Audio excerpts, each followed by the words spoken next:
എടേ യൗമാർക്കൊന്നും മതിയാവൂല്ലടേ. ഇങ്ങേരാണെങ്കിൽ ആവശ്യത്തിലധികം ഇങ്ങനെ വിളമ്പി കൊടുക്കും. ഇങ്ങേർക്കാണെങ്കിൽ കൊടുക്കാനും മടിയില്ല, ലവന്മാർക്കാണെങ്കിൽ വാങ്ങാനും മടിയില്ല.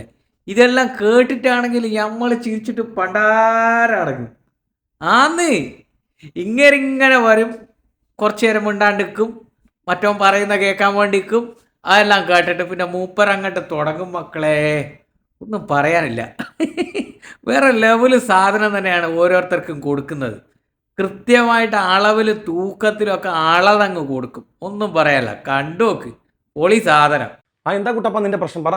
ഹിന്ദുക്കളുടെ ക്ഷേത്രങ്ങൾ കൊള്ളയടിച്ചുകൊണ്ട് പോയ സോമനാഥ ക്ഷേത്രം 17 തവണ തകർത്ത ആളുകളെ പറ്റി എന്ത് പോസിറ്റീവ് പഠിക്കാനാണ്? നീ ഇങ്ങനെ പിടിച്ച് വലിച്ചു കീറല്ലേ? നിന്റെ കീഴ്വായുടെ നരമ്പും നിന്റെ ഉൻസേനയെല്ലാം കൂടെ ചതഞ്ഞു പോവും. എന്താ നിന്റെ പ്രശ്നം? മുഗളന്മാർ ഇവിടെ വന്നത് ഈ രാജ്യത്തുള്ള ക്ഷേത്രങ്ങൾ തകർക്കാനും കൊള്ളയടിക്കാനും വേണ്ടി. ഓക്കെ, ശരി, മുഗളന്മാർ വന്നത് കൊള്ളയടിക്കാൻ വേണ്ടി. ഓക്കെ, നമ്മളെന്തായിരുന്നു നമ്മുടെ പണിയെന്ന്? ഈ കാശ്മീരിൽ ഒരു ഹർഷൻ എന്ന് പറയുന്ന മഹാരാജാവുണ്ടെന്നറിയോ? അദ്ദേഹത്തിന്റെ സൈന്യത്തിൽ ഒരു വിഭാഗത്തിന്റെ പേര് ദേവോത്പന്ന നായകൻ എന്നാണ്. അവരുടെ പരിപാടി ദേവോത്പന്ന നായകൻ എന്ന് പറഞ്ഞാൽ ക്ഷേത്രം ധ്വംസിക്കുക, കൊള്ളയടിക്കുക എന്നുള്ളതാണ്. ഏതായിരുന്നാലും ഹർഷ മഹാരാജാവ് പാളയംപള്ളി ഇമാമല്ല, ഭീമാപള്ളി ഇമാമല്ല. ഓക്കെ അല്ലേ? ഓക്കെ, ഇനി അതൊക്കെ പോട്ടെ. അതൊക്കെ സഹസ്രാബ്ദങ്ങൾക്ക് മുമ്പ് നടന്ന സംഭവം. 2026 ഇത്. 2026 ഇപ്പം അയോധ്യ രാമക്ഷേത്രത്തിൽ ചെറിയ സാമ്പത്തിക തട്ടിപ്പൊക്കെ നടന്നുണ്ട്, ക്രമക്കേട്. ബാബരി മസ്ജിദ് പൊളിച്ചിട്ട് രാജ്യത്തിന്റെ വികാരം, ഭാരതത്തിന്റെ വികാരമാണ് രാമൻ എന്ന് പറഞ്ഞ് അവിടെ ഒരു ക്ഷേത്രം പണിതു. ഓക്കെ, ഇപ്പൊ അവിടെ എന്താ നടന്നുകൊണ്ടിരിക്കുന്നത്? വാർത്ത.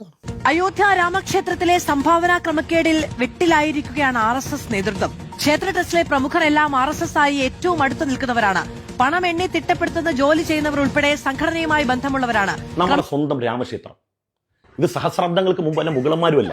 2026 സംഭവം. 2026 അയോധ്യയിലെ രാമക്ഷേത്രത്തിൽ ഇപ്പൊ കൊള്ളയടിച്ചാരാ?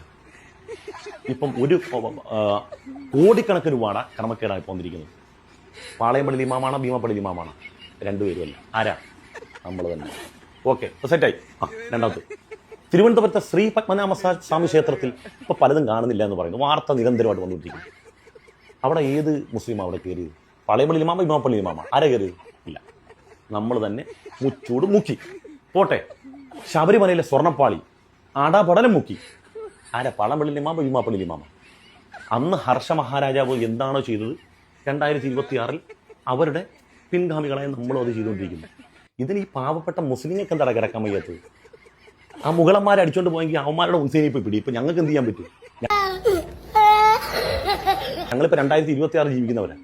ഒരു സ്വയന്താട് നിന്റെ ഈ കീഴ്വായുടെ നരമെല്ലാം കൂടെ വലിഞ്ഞു പൊട്ടുമല്ലോ. 24 മണിക്കൂർ ഇതെന്റെ മുഗളന്മാർ വന്ന് അവന്റെ എന്തോ ചെത്തിക്കൊണ്ട് പോയെന്ന് പറഞ്ഞു. എണീറ്റ് പോലെ പണിക്കുമ്പോഴേ ഒന്നുമില്ലെങ്കിൽ തൊഴിലുറപ്പിന് പോയി 250 രൂപ കിട്ടും.